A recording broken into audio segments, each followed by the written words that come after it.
Boa noite, pessoal. Graça e paz.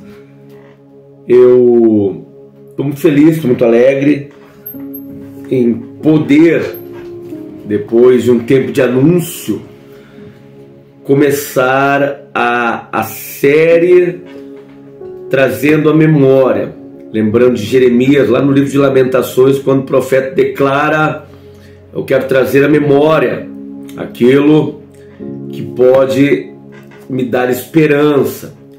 Esse projeto que o Senhor tem nos orientado para, enfim, colocarmos em prática, resumindo, sintetizando uma série de esboços de mensagens que ao longo de mais de 15 anos nós desenvolvemos em muitos lugares onde o Senhor nos permitiu estar. Então surgiu esse projeto trazendo a memória, mensagens, reflexões segundo o que Deus tem nos orientado, de uma forma sintética, resumida, rápida, objetiva, mas entregando uma palavra da parte de Deus para o seu coração, para o meu coração também. Eu faço minhas as palavras do apóstolo Paulo, que certa feita ele disse: eu não me canso de vos falar as mesmas coisas, o que é segurança para vós. Queridos, nesta feita, carta do apóstolo Paulo aos Gálatas, a igreja da Galácia, que não era propriamente uma cidade, mas um território, uma província romana, geograficamente falando, na região central do que hoje é a atual Turquia. E no capítulo de número 6, o apóstolo Paulo, que é o protótipo, é o exemplo daquilo que nós vamos discorrer, estudar aqui por alguns rápidos minutos, vai ser bem rápido, tá certo? Vou sintetizar bastante. Paulo então desenvolve essa epístola, e lá no capítulo de número 6, no versículo de número 17, de agora em diante, disse o velho apóstolo, ninguém mais me inquiete, ou ninguém mais me perturbe. Por que, Paulo? Aí Paulo vai responder: porque eu trago no meu corpo as marcas do Senhor Jesus. De agora em diante, a partir de agora, a partir deste momento, ninguém mais me inquiete, ninguém mais me importune, ninguém mais me perturbe, porque eu trago no meu corpo as marcas do Senhor Jesus. Queridos, esta mensagem eu me reporto a mais de 10 anos, porque não dizermos quase 15 anos atrás, quando eu ministrava em alguns lugares essa mensagem tratando sobre Gálatas capítulo 6, o versículo de número 17, tendo como base um ícone de Deus na Sagrada Escritura, um homem que depois de Jesus mais influenciou o cristianismo e tem influenciado até hoje, uma vez chamado Saulo, mas posteriormente tendo o nome trocado pelo próprio Senhor para Paulo, depois de um encontro sobrenatural, depois de um encontro ímpar, singular, no caminho de Damasco. Paulo constitui-se, queridos, como um exemplo, como um protótipo para as nossas vidas. Esta epístola é uma epístola histórica, cristocêntrica, mas contemporânea, porque quando observamos a epístola aos Gálatas, as orientações do apóstolo, nós podemos entender aspectos das nossas vidas, que diz respeito à nossa conduta, no que diz respeito à nossa vida, ao nosso cotidiano. Ela é uma epístola, podemos dizer, contemporânea. Paulo, cujo o próprio Deus declara sobre a vida dele um vaso escolhido, alguém que eu vou usar, disse o Senhor. Segundo a história, segundo os teólogos, Paulo era um homem de baixa estatura, aproximadamente 1,5 m, calvo, com problema de visão, uma possível miopia, enfim, não quero entrar nos pormenores.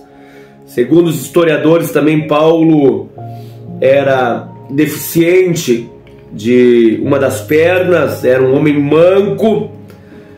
Porém, independente de todas estas suas limitações físicas, Paulo constitui-se como um gigante para as nossas vidas, um gigante da fé, um protótipo de conduta de vida. E é o apóstolo que ele está dizendo, é o apóstolo quem está declarando: de agora em diante, ninguém mais me inquiete, porque eu trago no meu corpo as marcas de Jesus. Paulo, ele usa um método comparativo, um método de comparação acerca destas marcas. Nos dias do apóstolo, pelo menos 3 classes de pessoas eram marcadas: os escravos, papel e caneta na mão, anote aí, os escravos, os soldados e os adoradores. Os escravos eram marcados pelos seus senhores. Os soldados romanos eram marcados para fazerem jus ao exército de Roma. E os adoradores, detalhe, adoradores pagãos, adoradores de falsos deuses. Pelo menos essas 3 classes tinham marcas, não vou entrar nos pormenores, marcas feitas, a ferro em brasa, marcas feitas, quem sabe, como uma espécie de tatuagem primitiva. Porém, Paulo está dizendo, no capítulo de número 6, no verso 17, que as marcas que evidenciam, que caracterizam, que credibilizam o meu ministério, estas marcas não foram de forma alguma impressas, carimbadas, colocadas, feitas em virtude do meu apostolado. As minhas marcas não pertencem ao meu apostolado, não são frutos do meu apostolado, ainda que o meu apostolado seja um apostolado de excelência, Paulo poderia dizer, mas estas marcas não são originadas, impressas pelo meu apostolado, nem tampouco pelo meu mestre, o Rabino Gamaliel, nem tampouco pelo meu partido religioso, o partido farisaico. Não, estas marcas não foram impressas pelo Sinédrio, nem tampouco pelo meu vocabulário. Paulo era um homem poliglota, pelo menos 4 línguas, grego, hebraico, aramaico, latim. Mas Paulo está dizendo, as marcas que eu possuo não são marcas de um escravo. As marcas que eu possuo não são marcas de um soldado romano. As marcas que eu possuo não são marcas de um falso adorador. Paulo está dizendo, as marcas que eu carrego, que dão credibilidade ao meu ministério, à minha chamada, que dão credibilidade àquilo que eu faço, que dão autoridade àquilo que eu exerço, são as marcas de Jesus. Ele me marcou, Ele me marcou, e porque Ele me marcou, eu, disse Paulo, em outras palavras, pertenço única e exclusivamente a Ele. Paulo está dizendo, senhoras e senhores, em sentido literal, as cicatrizes, as marcas literais na sua carne, na sua pele. Paulo está dizendo no seu corpo, literalmente, que estas marcas são marcas literais, são marcas produzidas, geradas por causa dos maus tratos, das perseguições, de tudo aquilo que Paulo sofreu por ter se entregado, por ter se doado à causa do Evangelho. Se não, vejamos, segunda epístola do próprio apóstolo aos Coríntios, no capítulo de número 11, e eu marquei aqui, carta do apóstolo Paulo aos Coríntios, Bíblia aberta, queridos, carta do apóstolo Paulo aos Coríntios, capítulo de número 11, ele vai dizer um pouco acerca destas marcas, que são marcas literais, que credibilizam o seu ministério.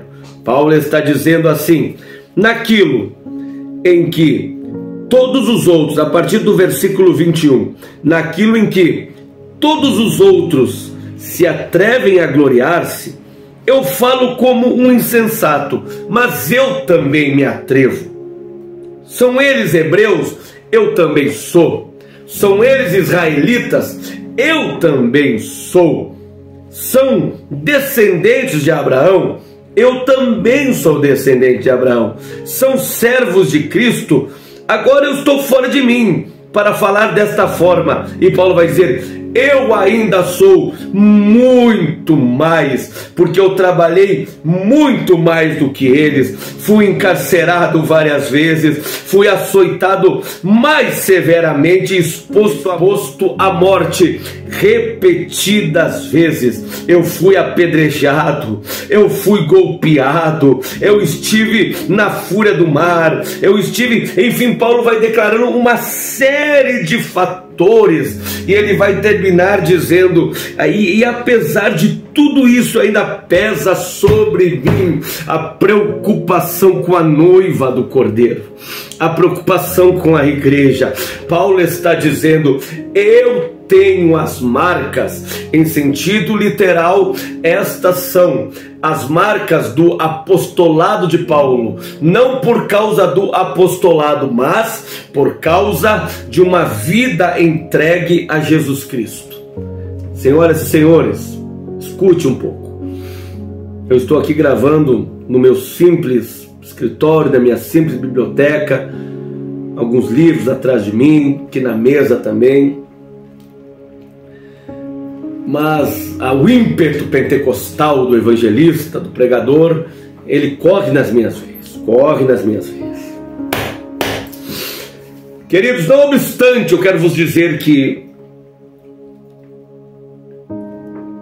não obstante a isso tudo, fica explícito quando nós observamos e nós olhamos a história do apóstolo, que Paulo desenvolveu, além dessas marcas literais que o texto exegeticamente, hermeneuticamente quer dizer, fica implícito, queridos, ou melhor dizendo, explícito no decorrer da vida, do ministério do apóstolo Paulo, em suas epístolas e também no livro dos Atos dos Apóstolos, que Paulo, ele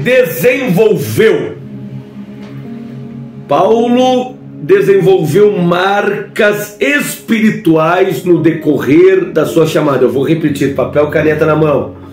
Paulo desenvolveu, além das marcas físicas, das cicatrizes, dos ferimentos, Paulo desenvolve marcas espirituais na sua vida, marcas estas que evidenciaram de forma extraordinária o seu ministério. Eu tenho aqui esse esboço, queridos, tem mais aqui, isso aqui eu tenho mais de 10 anos mais de 10 anos, queridos, onde eu falo sobre as marcas de um chamado, as marcas de uma chamada. E nós temos pelo menos 4 ou 5 marcas que nós poderíamos discorrer aqui. 4 ou 5 marcas que Paulo evidenciava em seu ministério. Mas eu quero já encerrar, porque esta é a proposta, esta é a ideia do projeto da série Trazendo a Memória. Sintetizar mensagens conforme aquilo que Deus nos inspira e nos orienta. E para começarmos a encerrar, eu quero vos dizer que uma das marcas espirituais que Paulo interiorizou em seu ministério, que eram características do ministério do apóstolo Paulo, se há uma marca que nós podemos discorrer, que nós podemos declarar aqui, é que a mensagem do apóstolo Paulo, a sua pregação, a sua homilia, a sua mensagem, a sua teologia era centralizada na cruz de nosso Senhor e Salvador Jesus Cristo. Paulo era um pregador apaixonado, enraizado, entrelaçado com a cruz de Cristo. Paulo, ele centraliza a sua mensagem, ele centraliza a sua pregação, a sua teologia, não em outra coisa, mas sim na cruz de Jesus. Paulo firma as estacas do seu ministério na cruz de nosso Senhor Jesus Cristo. E esta foi, preste atenção, esta foi a razão pela qual o ministério do apóstolo foi um ministério tão frutífero, tão nobre, tão excelente, tão notável, tão diferenciado, tão grandioso. Por quê? Porque Paulo firma as estacas da sua mensagem na cruz de Jesus. Quando Paulo chega em Corinto, é ele mesmo quem declara e estabelece com essa declaração um paradigma para a igreja, um paradigma para os evangelistas, para os pregadores. Paulo declara: eu não me proponho a saber, no meio de vocês todos aqui, nada, absolutamente nada, a não ser a Cristo e este crucificado. Paulo declara: as minhas mensagens, ou a minha palavra, a minha mensagem, a minha pregação, ela não está embasada, ela não está enraizada em vãs filosofias, em palavras persuasivas de sabedoria humana, mas as minhas palavras, elas estão enraizadas, firmadas em apenas um aspecto: a cruz de nosso Senhor Jesus Cristo. Ele complementa dizendo que enquanto a cruz para alguns é vergonha, para outros é loucura, para outros é ignomia, para nós os que cremos a cruz é o poder de Deus para a salvação. Meus queridos, eu vos falo, ai meu Deus do céu, com total convicção na minha alma, no meu ser, que uma das marcas que precisam ser evidenciadas na nossa vida é a marca da cruz, o feito da cruz, o apego na cruz. Paulo não abria mão desta verdade, pelo simples fato de que, meus queridos, sem cruz não há renúncia. Quando eu falo de cruz, eu falo de renúncia. Sem cruz não há renúncia. Quando eu falo de cruz, eu falo de salvação. Sem cruz não há salvação, não há remissão de pecados. Um evangelho genuíno é um evangelho pregador que me escuta está. Um evangelho genuíno é firmado na cruz de Cristo. Pregador que me escuta, se no teu esboço, muito bem elaborado, glória a Deus por isso, mas se no teu esboço não tiver lugar para a cruz, ei, pega o teu esboço, joga no lixo, rasga o teu esboço e vai para a cruz. Pregue a cruz de Cristo. Não tem o que pregar, pregue a cruz de Cristo e você vai ver os resultados sendo evidenciados na sua vida. Eu sinto a presença de Deus aqui. Eu sinto a presença de Deus aqui. Eu já tenho que terminar. E eu vou terminar. Eu ia falar sobre a marca do arrebatamento, mas eu vou terminar com a cruz. Eu vou terminar com a cruz. A marca principal do ministério do apóstolo Paulo era a mensagem da cruz. Se Paulo teve uma marca que é lembrada até hoje, é a marca da cruz. Pregue a cruz. Não abra mão da cruz. Se achegue na cruz. O lugar mais alto para nós estarmos sempre será aos pés da cruz. Quando eu prego cruz, eu prego renúncia. Quando eu prego cruz, eu prego salvação. Quando eu prego cruz,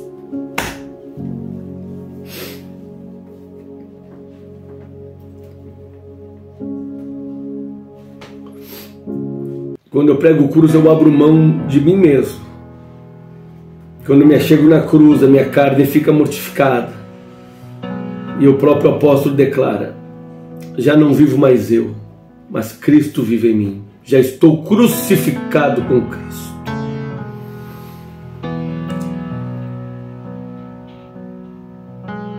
Volto a dizer, meu amigo, meu colega, pregador, se no teu esboço não tiver lugar para a cruz,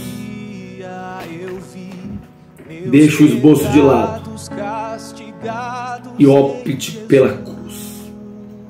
Quando você prega a cruz, enfermidades são curadas. Quando você prega a cruz, o inferno bate em retirada. Quando você prega a cruz, a salvação acontece. O nome dele é glorificado. Deus abençoe você. Deus abençoe a sua casa. Deus abençoe a sua família.